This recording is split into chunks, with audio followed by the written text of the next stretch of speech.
ഞാനിവിടെ വന്ന നാൾ മുതൽ ഇങ്ങനെ തന്നെ ഒരനുജന്റെ ഭാര്യയെ കാണുന്ന കണ്ണുകൊണ്ട് ഒരിക്കലും എന്നെ കണ്ടിട്ടില്ല.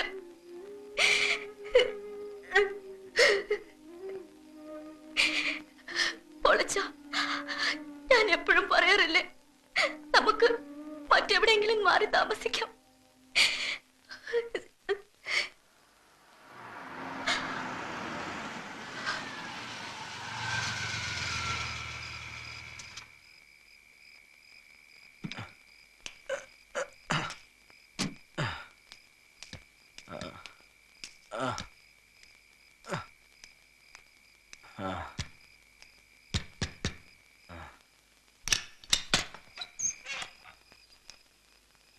നീ കിടന്നു, ഞാൻ ഊണ് കഴിച്ചതാ.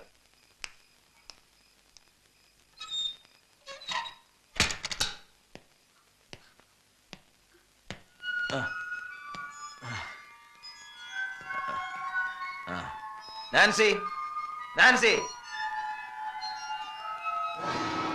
എന്നെ പേടിച്ചാണെന്നുള്ള പേരും പറഞ്ഞ് നീ പള്ളിക്കലേക്ക് പോയത് സണ്ണിയെ കാണാനായിരുന്നു അല്ലേ? പള്ളിപ്പറമ്പിലെ നിങ്ങളുടെ കൂടിക്കാഴ്ച തുടങ്ങിയിട്ട് എത്ര കാലമായടി? അവനുമായിട്ടുള്ള കല്യാണം തെറ്റിച്ച് എന്റെ അനിയൻ ചെറുക്കനെ കൊണ്ട് നിന്നെ കെട്ടിച്ചത് ഇങ്ങനെ ചിലതൊക്കെ മനസ്സിൽ കണ്ടോണ്ടാ.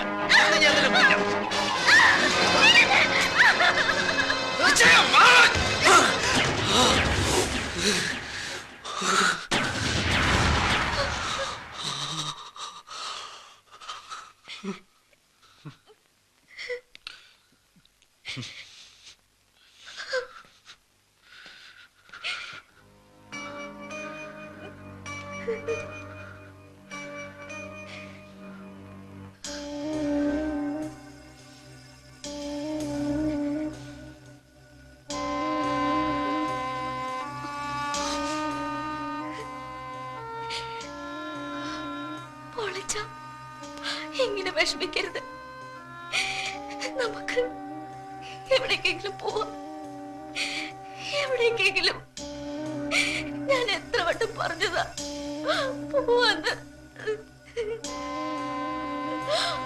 ശരിയാ,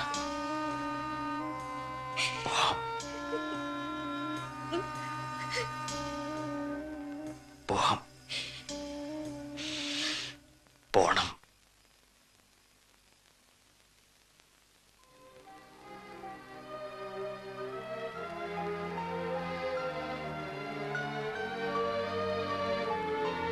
ഇനിയും ഞാൻ എന്താണ് ചെയ്യേണ്ടത്? എന്താണ് പറയേണ്ടത്? എല്ലാം തീർന്നല്ലോ. ഇനി എനിക്ക് മടങ്ങാം അല്ലേ?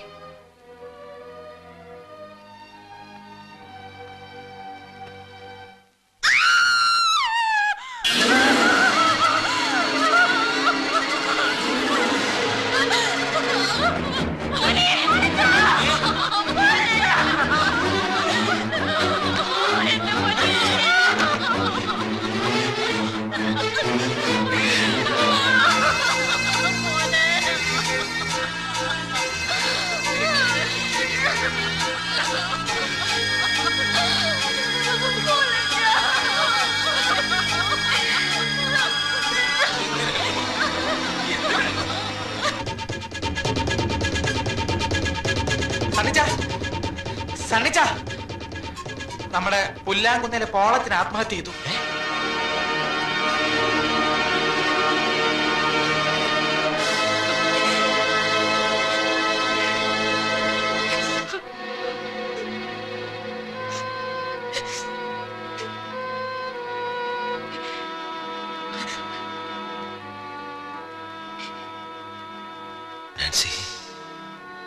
എന്റെ പോളച്ചന്റെ ദേഹത്ത് ഒരു നുള്ളു മണ്ണ് വീഴിക്കില്ലെന്ന് പറഞ്ഞിട്ടിപ്പോ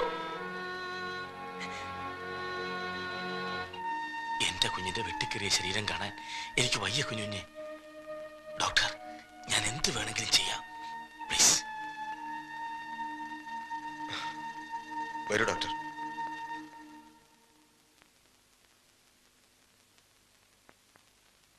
സാന്ദ്ര, ഒരു ഫ്ലൈറ്റ് ടിക്കറ്റിന്റെ കാര്യം സാന്ദ്ര ട്രാവൽ ഏജൻസിയെ വിളിച്ച് പറഞ്ഞിരുന്നില്ലേ? അത് കൺഫേംഡ് ആയി. അവരിപ്പോ വിളിച്ചിരുന്നു. ആ, നല്ലത്. ഓടി ഒളിക്കാൻ സേഫായ ഇടങ്ങളുള്ളവരൊക്കെ പൊയ്ക്കോളൂ. ഞാൻ ഇവിടെ പോയി വിളിക്കാൻ. സണ്ണിച്ച, എന്തിനായിരുന്നു ഇതൊക്കെ? ആർക്ക് വേണ്ടി? സാന്ദ്രേ, നീയെങ്കിലും എന്നെ ഒന്ന് വിശ്വസിക്ക. അറിഞ്ഞുകൊണ്ട് ഞാൻ ഇന്ന് വരെ ആരെയും വേദനിപ്പിച്ചിട്ടില്ല. ഇങ്ങനെയൊക്കെ സംഭവിച്ചു പോയി. പാവൻ നാൻസി, കഴുത്തിൽ മിന്നു കെട്ടിയവൻ നഷ്ടപ്പെടുമ്പോഴുണ്ടാകുന്ന വേദന അതൊരു പെണ്ണിനെ മനസ്സിലാവും? ഇല്ല, എനിക്കൊന്നും മനസ്സിലാവില്ല. ഞാൻ എല്ലാവരെയും ചതിക്കുകയായിരുന്നു. എന്റെ അമ്മച്ചിയെ, കൂടപ്പറപ്പുകളെ, നാൻസി, എല്ലാവരെയും. അറിഞ്ഞോ അറിയാതെയും തെറ്റുകൾ മാത്രമേ ഞാൻ ചെയ്തിട്ടുള്ളൂ. പോളച്ചന്റെ ദേഹത്ത് ഒരു തുള്ളി മണ്ണ് വീഴില്ല എന്ന് ഞാൻ നാൻസിക്ക് വാക്കുകൊടുത്തു. അവൻ ആത്മഹത്യയും എന്ന് കരുതാതിരുന്നത് എന്റെ തെറ്റ്. നിന്റെ അനിയത്തി മുഹമ്മദ് അലിന്ന് രക്ഷിച്ച് മാറ്റി താമസിപ്പിച്ചു. എന്റെ തെറ്റ്. അവളെ അവന്റെ മുമ്പിലേക്ക് വലിച്ചിട്ട് കൊടുത്തിരുന്നെങ്കിൽ അവൻ നിന്നെ അന്വേഷിച്ച് ഇവിടെ വരില്ലായിരുന്നു. എന്റെ അമ്മച്ചിയും മങ്ങന്മാരൊന്നും അറിയില്ലായിരുന്നു. എന്റെ തെറ്റ്. സണ്ണിച്ചനെ ഞാൻ കുറ്റപ്പെടുത്തില്ല, വേദന കൊണ്ട് പറഞ്ഞു പോയത്. ഒന്നിലും വേദനിക്കാത്ത കരിങ്കല്ല് കൊണ്ടുള്ള മനുഷ്യനാണല്ലോ ഞാൻ. എനിക്കറിയാം, സണ്ണിച്ചനെ ഞാൻ മനസ്സിലാക്കിയ പോലെ ആരും മനസ്സിലാക്കിയിട്ടില്ല. അതെ, അതുകൊണ്ടാണല്ലോ ഈ നേരത്ത് പോകാൻ ഒരുങ്ങുന്നത്. പോകണം സണ്ണിച്ച, പോയേ തീരൂ.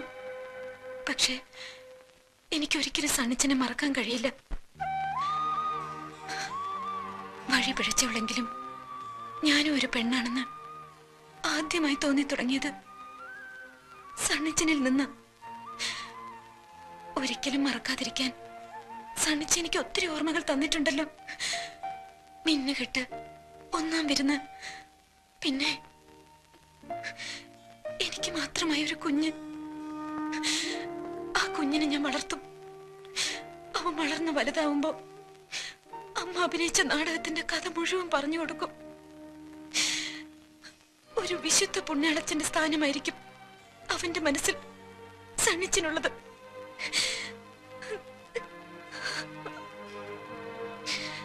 അമ്മച്ചിയോടും മോളിക്കുട്ടി സിസ്റ്ററോടും ഒക്കെ യാത്ര പറയാൻ നിൽക്കുന്നില്ല.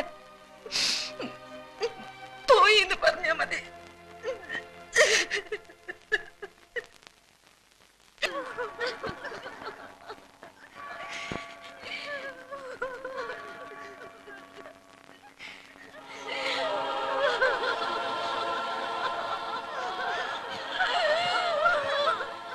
വേണ്ടാച്ചോ, ഞങ്ങൾ സമ്മതിക്കില്ല. ആത്മഹത്യ ചെയ്തവർക്ക് തിരുക്കർമ്മങ്ങൾ കൊടുക്കാനും അവരെ സിമത്തേരിൽ അടക്കം ചെയ്യാനും നമ്മുടെ സഭാ നിയമത്തിൽ പറഞ്ഞിട്ടില്ല. അങ്ങനെയുള്ളവരെ അടക്കാൻ തെമ്മാടി പറമ്പുണ്ട്. പ്രശ്നങ്ങൾ ഉണ്ടാക്കണോ? മുമ്പ് ഹൃദയസ്തംഭനം വന്ന് എന്റെ മടി കിടന്ന് മരിച്ച പാലോമുറ്റത്തെ ഇട്ടിച്ചന്റെ ശവം ഈ പള്ളിപ്പറമ്പിൽ എല്ലാവരുടെയും മുമ്പിൽ വെച്ച് വിലപേശിയത് ഞങ്ങൾ ആരും മറന്നിട്ടില്ല അച്ചോ. ഈ ശവം ഇവിടെ അടക്കാൻ ഞങ്ങൾ സമ്മതിക്കില്ല. വേണ്ട പൈലി, വേണ്ട. അവനെ പള്ളിപ്പറമ്പിൽ അടക്കട്ടെ. അവൻ തൂങ്ങി മരിച്ചതല്ല, അവനെ കർത്താവ് വിളിച്ച. വേണ്ട, അതിന് നിന്റെ ശുപാർശ എനിക്ക് വേണ്ട. എന്റെ മോനെ തമ്മാടിപ്പറമ്പിൽ അടക്കണ വന്നാലും ഞാൻ അടക്കും. പക്ഷെ നിന്റെ അവതാരം കൊണ്ട് അവനെ പള്ളിപ്പറമ്പിൽ അടക്കട്ടടാ. ഇത്രയൊക്കെ ആയിട്ടും താൻ പഠിച്ചില്ല അല്ലേ?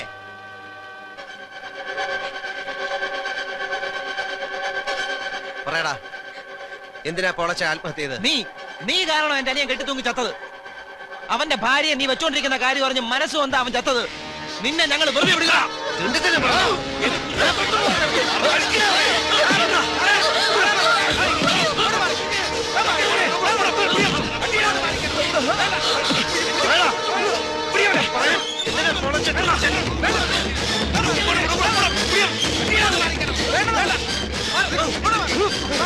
അടുത്തുവരെ കൊന്നാണല്ലോ.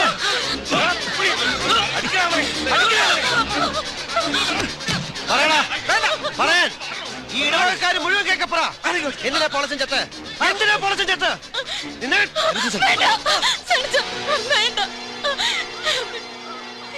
ഇത് ഞാൻ നാൻസിയെ കടന്നു പിടിക്കുന്ന കണ്ട് പെണ്ണും കൊണ്ട് പൊളിച്ച് തൂങ്ങിച്ചെത്തത്.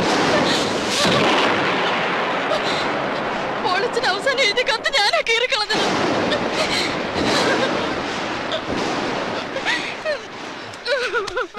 സത്യമാണോടാ? ഇവിടെ പറഞ്ഞ സത്യമാണോന്ന്? അമ്മയെ പെങ്ങളെ തിരിച്ചറിയാൻ മേലാത്ത തെണ്ടി പൊയ്ക്കോ. എനിക്ക് മകനില്ല.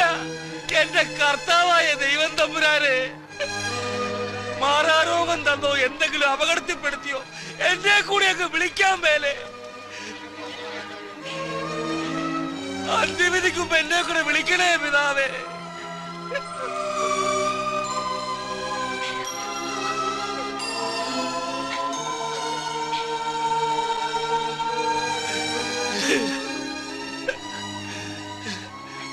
അച്ചായനെ തോപ്പിച്ച് കളഞ്ഞല്ലോടാ പോലെ.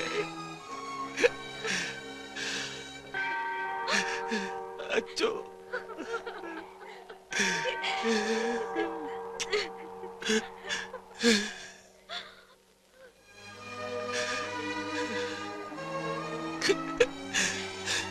സണ്ണിച്ച, നിന്റെ അപ്പച്ചനോട് ചെയ്തതിനല്ല കർത്താവ് എന്നെ ശിക്ഷിച്ചു. ഈ പാപ്പച്ചായനോട് മക്കള് പൊറുക്കണം.